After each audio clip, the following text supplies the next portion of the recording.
On this episode of Bleep That Thing, I talked to Dr. Aruna Tummala, a pioneer in the field of integrative psychiatry. Welcome back, everyone. Today, my guest is Dr. Aruna Tummala. Dr. Tummala has developed a unique method to treat mental health problems with tremendous benefit to her patients.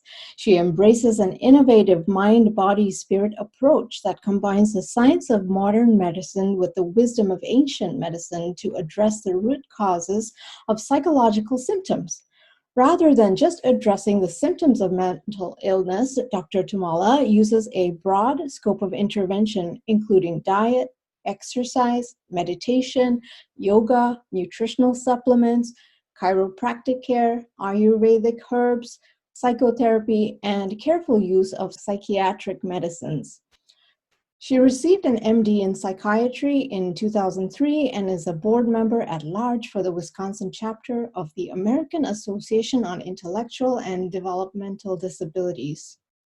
Welcome, Dr. Tummala. Thank you, Aruna. How are you? I'm doing fine. So for the audience, it's Aruna meets Aruna, so which is really cool. So tell us about what topic you are bringing the audience today and how did you learn about it? So I am really excited to talk about integrative holistic medicine, functional medicine, and Ayurveda. So these are all the different terms that can be used to the kind of medicine that I practice. There are obviously some variations to it, but the underlying philosophy of all of these terms is basically the same, which is that our mind and bodies are one whole unit. And when there is a problem in anywhere in the body or in the mind, then you have to look at the whole mind-body system as one unit and address the whole person, the whole mind-body of this person in one go. And that is why, the concept of holism or holistic medicine really means that. Functional medicine really means that we're trying to understand where is the dysfunction that is manifesting as disease or imbalance, and how can we fix that dysfunction so that once again function manifests. So that is the other concept. And integrative medicine is a related concept which really takes into account that we're integrating modern medicine with the many other forms of indigenous medicine that has existed across the world for millennia. Wow. And for me, particularly, when I started to explore all of this, and the reason I started to explore was primarily because after I had my child, my older child, as a mother, I began to realize that, the food that was available here, like whether it was, even Gerbers, all of those things that we would give, I began to read a little bit more and learned that the way it is processed, and especially the foods that are marketed for children, the candies and everything with the artificial dyes. And if you go to McDonald's, their strawberry milkshake with all the red dye and everything is really not good. So I really started off as a way to bring the best food for my child.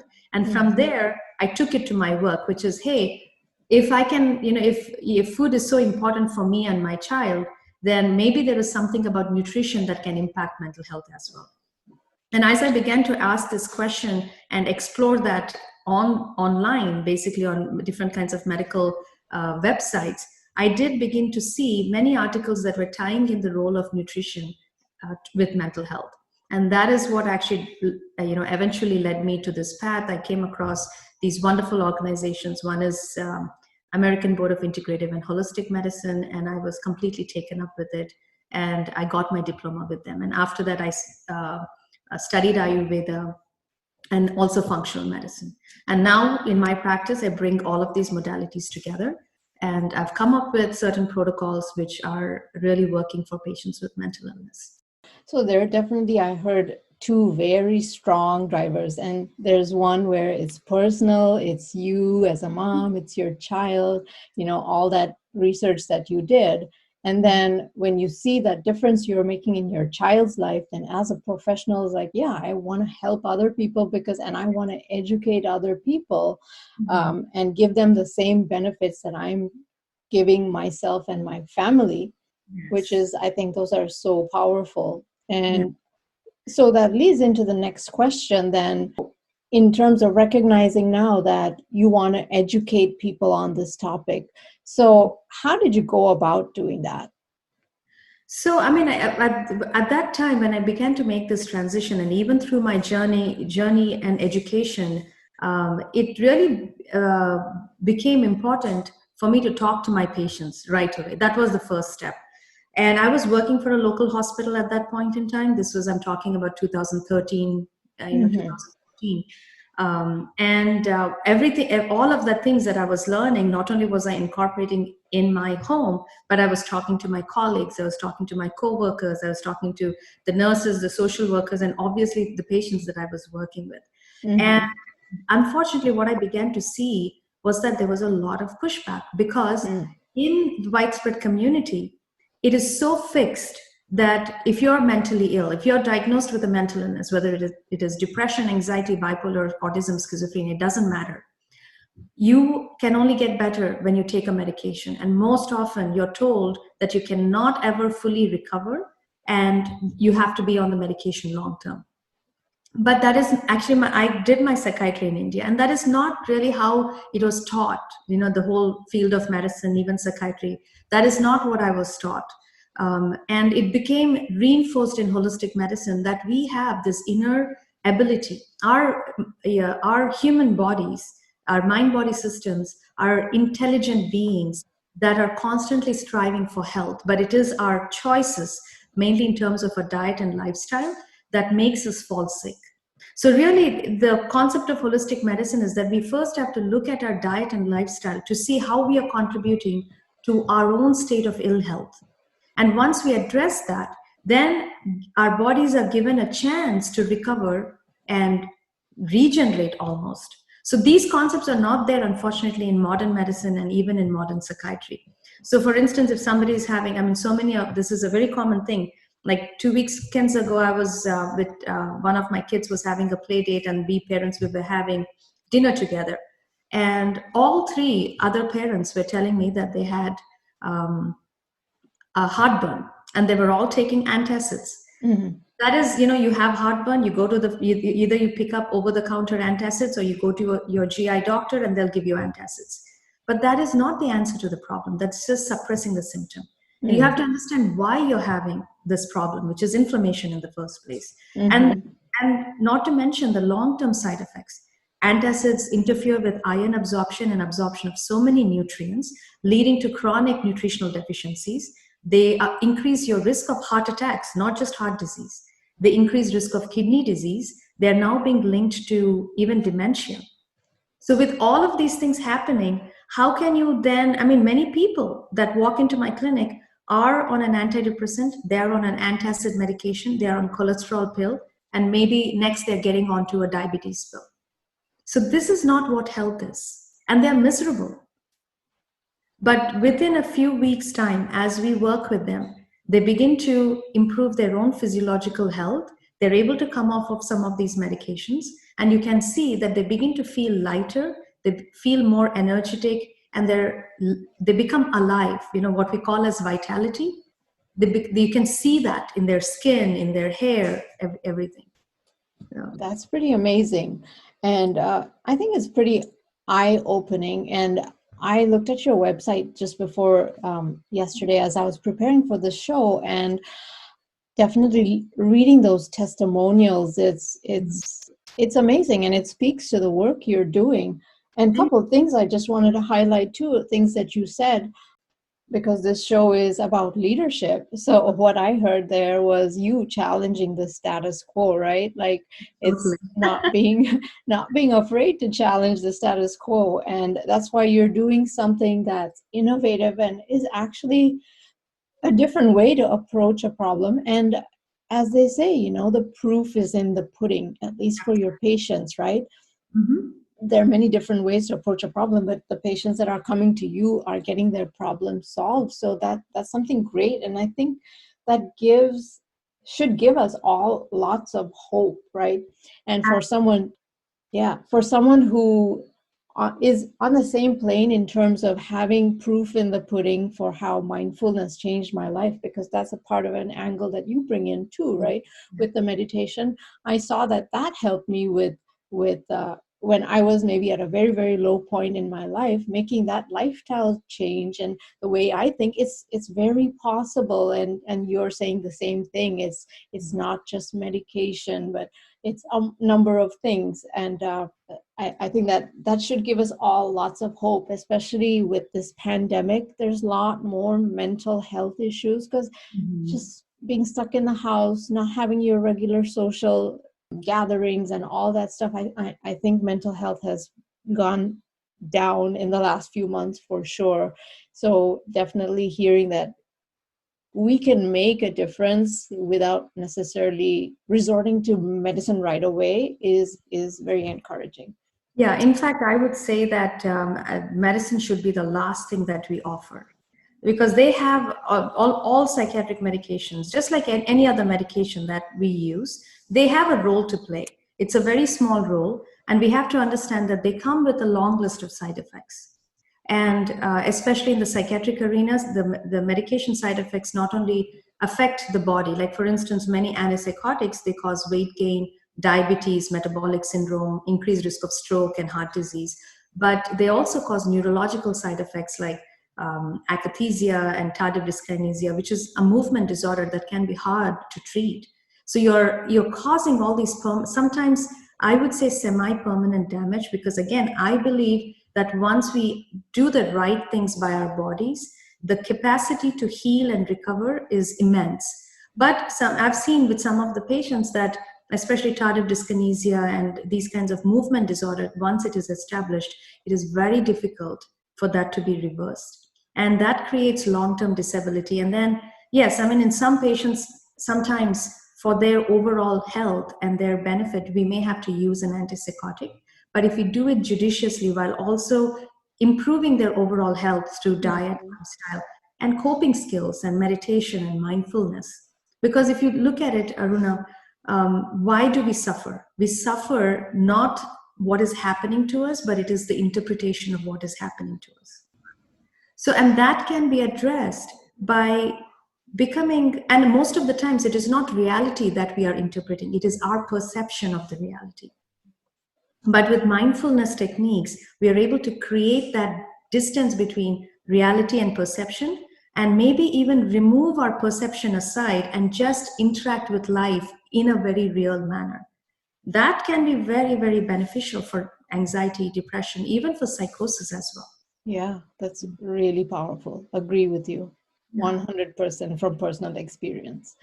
So tell me, from sharing all this, there must have been some type of growth from you, like challenging the status quo, challenging professionals that maybe were not on the same page. What have you personally learned or gained from going on this route and sharing your message? Oh boy, many things. The most obvious one is the immense satisfaction that you get when you see people recovering. Like, just to give a very quick example, I started working with a 10-year-old boy who's been severely anxious for the last 2 years. Very severe separation anxiety from his mom and his younger brother. Couldn't sleep at all. He would frequently wake up almost every night for 2 years and then wondering where his mom and brother were. So that was the extent of anxiety, and he was miserable. He knew, very articulate, intelligent kid. And literally within 1 week, the father called and told me, "This is amazing. He's sleeping through the night. Today morning, my wife and I, we just decided to go for a walk when the kids were sleeping. He woke up like it was no problem. He didn't see his mom right away, which otherwise would have led to a big meltdown. And parents also did not think they had to take the dog out for a walk, so they did. And then they realized that, they needed to be home. But when they came back home, they saw their son awake and just going about his business as if nothing was the matter. So that's how dramatic. And now 6 weeks later, he's not experiencing any anxiety. He's back to being a happy 10-year-old. So just the satisfaction that you derive from that, there is nothing comparable to it. But personally, I mean, there are many, many gains. I feel that I've grown as an individual. I've grown as obviously as a doctor, but also as a person, as a mother, as a wife.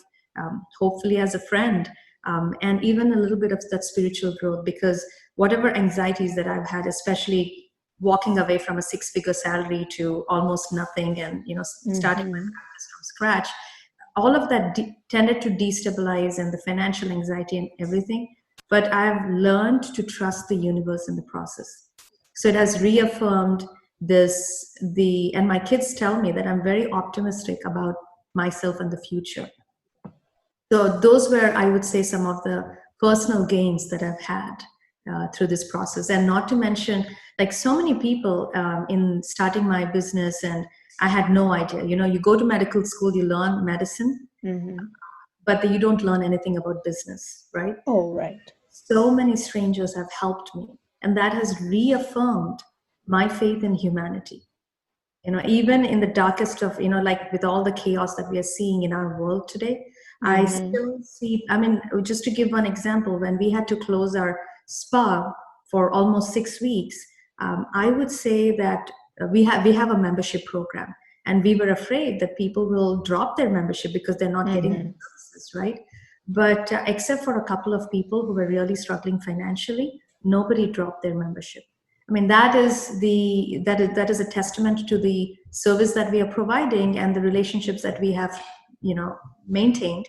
But it is also a testament to the largeness and to the generosity that people have. So, this whole experience has reaffirmed my faith in humanity, I would say. That's pretty powerful. And two things that you said with people noticing the difference, your kids noticing the difference. Yeah, that is something I've experienced too, because I think the energy that you start to give out when you yourself are calm, there's some truth to that. People feel that and they feed off of that. And, and that may explain too with people that your customers or your patients, where people are drawn to you and they continue wanting to come to you because there's that feeling of trust and you build that. And it's like a gift that keeps on giving. I like to say, like, if you're positive, it kind of pay it forward type of thing. So yeah, that's really inspiring. And I think what you're doing is really great. And I'm so happy that you've come to share this message with us. It's very nice, very nice. I do realize that sharing the message is very important, because what I'm, literally the only person in Wisconsin, probably all of the Midwest, that is doing this kind of work. And there should be many more people like me. Psychiatrists and therapists really need to recognize the dangers with psychiatric medications. And we all need to invest in a better way that we can help people that are struggling with mental illness. Now, this is a leadership show. You are a leader. We've established that. So what word of advice would you give aspiring leaders and current leaders from a well-being standpoint? I think the biggest thing from my own personal experience is that we need to really pay attention to our inner voice and listen to it and follow that guidance. So again, I would say, maybe you've already touched upon this with your own experience and your other podcasts. It really is about going inward. That's the only way you can know what your the ideal word for this is dharma, what your dharma is, which is your path, your righteous path that you're meant to follow. And the only way to get there is to go inward through meditation and mindfulness, maybe journaling, introspection, all of these. Right. And once you know what that is, don't give that up. It's yes, there will be obstacles, but know that the obstacles are placed as stepping stones. They're learning obstacles. So yeah, that's really powerful. The power of self-reflection, how many answers it gives you. It is very powerful.